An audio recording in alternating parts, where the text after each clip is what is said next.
gobolka Shabeellaha Hoose xagga amniga inna lillahi wa inna ilayhi raaji'uun marka hore waxaan ka tacsiyadeynaynaa runtii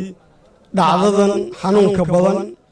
ee ku dhacday dadkan shacabka ah ee beeraleyda ah ee iyagoo jooga guryahoodii lagu weeraray intaa kadib tacsidan kadib ka maamul ahaan anna waxaan caddaynaynaa dadkaas la laayay inaanay ahayn shabaab inaanay ahayn dad oo dhibaato waday inay ahaayeen dad shacab ah oo beertoodii loogu tegay laguna laayay intaan caddaynaynaa waa intaa ma aha beel keliya Soomaali oo dhan bay isugu jiraan waa dad dulmalayaal ah waa dad lagu laayay runtii si khalad ah oo gardarro ah oo caddaan ah ciddii falkaa fulisay iyada ayaa mas-uuliyaddeeda qaadi doonta haddii alla idmo waana lala xisaabtamayaa biidnillaah haddana waxaan ku wareejinayaa odayaashan beelaha Soomaaliyeed ka jooga oo dhibanayaasha odayaasha u ah in ay ka hadlaan arrinta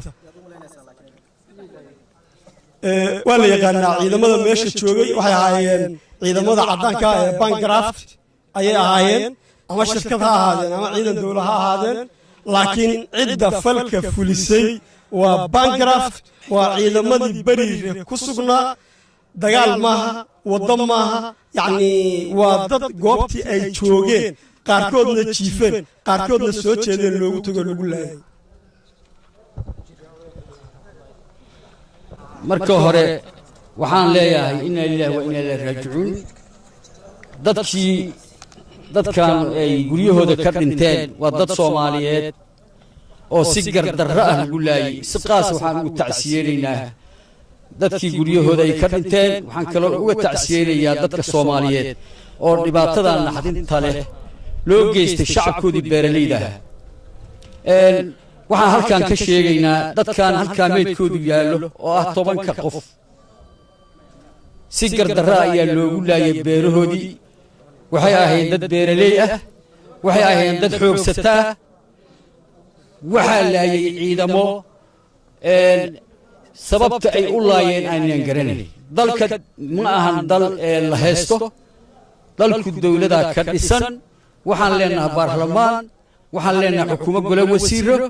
waxaan leenahay madaxweyne iyo ra'iisul wasaare ciidamada ay adeegsadaan oo kaashadaan oo dawladda Soomaaliya amni ay noo sugayaan ay u hayaan oo u kaashadaan waxay horay maalin kasta laayaan dadka Soomaaliyeed ciidamada Amisom kamid ah intaasoo qaybood oo diiwaanka ku jirta oo la haayo oo og yihiin oo hayaan Soomaaliyeed oo baabuur saaran oo caana gadanaya oo aroosaya ay laayeen hadda dhacdada ugu dambeeyay oo naxdinta leh ciidamadii caddaanka ahaa oo sida farsamaysan u kaalmeynayay ciidamada Soomaaliya xoog gacanta u siinayay oo dabcan ay ka kaashanayeen sida ay sheegayaan ay iyagu kaashanayeen waxay si bareera u laayeen dad Soomaaliyeed oo caruur isugu jira iyo odayaal oo beeraley ah oo aan waxba galabsan ayay laayeen waxaan rabnaa inaan dawladda Soomaaliyeed u sheegno waxaan rabnaa inaan ciidamada Amisom u sheegno waxaan rabnaa kuwa Bangraft leeyo caddaanka inaan u sheegno dadka Soomaaliyeed uma dul qaadan karo maalin kasta inaad laydaan inaad tiraahaan waxbaan idin sugaynaa ee dhacday shaqadiinu noqoto istiriya meeqa ka dhimatay kuwa aan la diriraynaa hor cadawga u naqan meeqay dilaan annagana meeqaan dilay saasaan u qaadanayno uma qaadanayno inaad maslaxad noo haydaan mana u qaadanayno inaad maslaxad nooga shaqaynaysaan waxaan rabnaa inaan lagu kahdoomin wixii hadda ka dambeeya dawladda Soomaaliyeed waxaan ugu baaqaynaa dalka dawlad ayaga u ah baarlamaan ayaa jooga shacabkii Soomaaliyeed waa la dhameeyay meesha gadaasheeda 10 qof oo waxaa yaala caruur 3 caruur oo saqiira ka mid tahay waad u jeediin waxaan rabnaa in arrintaa tilaab laga qaado ma duugayno ma xabaalayno فرنجيران قليلين إلها أنت عدي جيستي أي قادة مسؤولية دبعت ذلك كرد عضي أو ميل صارو مدوغي لما للدوغي وحالو برتي تدك الصومالي إلا الله يلا قتقو وحي ما أنت كدن بيا وحاربنا الله ما الله يدونو تدك الصومالي حساب عن وفرا فرنجيران كو أرورينا دولة الصومالية إلى أي سوتاك تعدي مسؤولية دان لهاد أو حقوق دان بحي لهاد أو غلط كان قشي إلى اللي سوتاك أنا اللي ما حبالاي ورسو ساس معها لما حبالاي لما حبالاي وحاربنا حقوق دولة دمي كان عدي قشي إن لقو قاده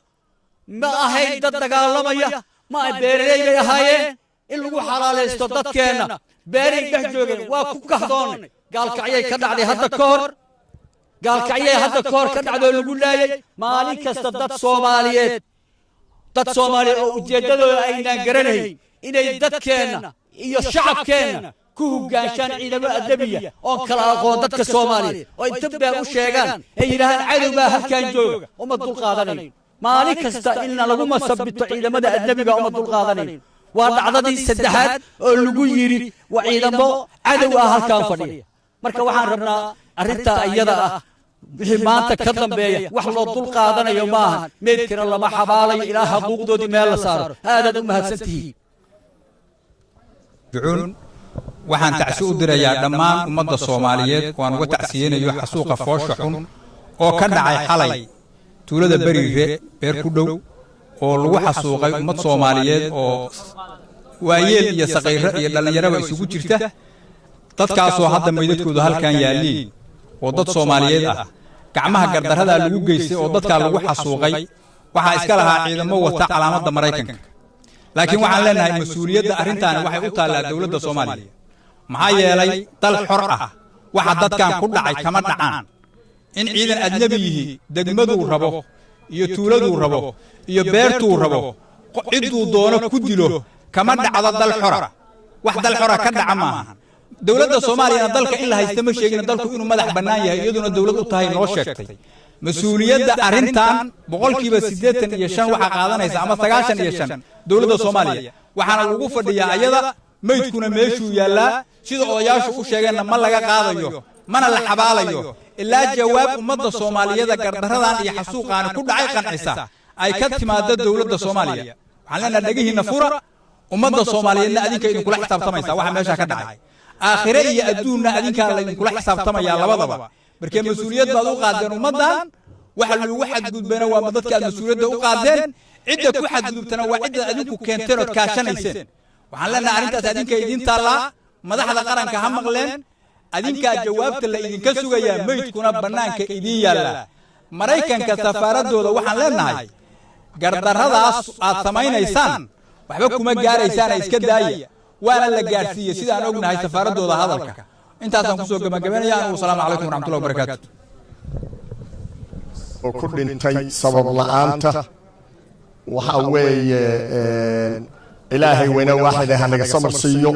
bedelkooda qeyr qabana allah na siiyo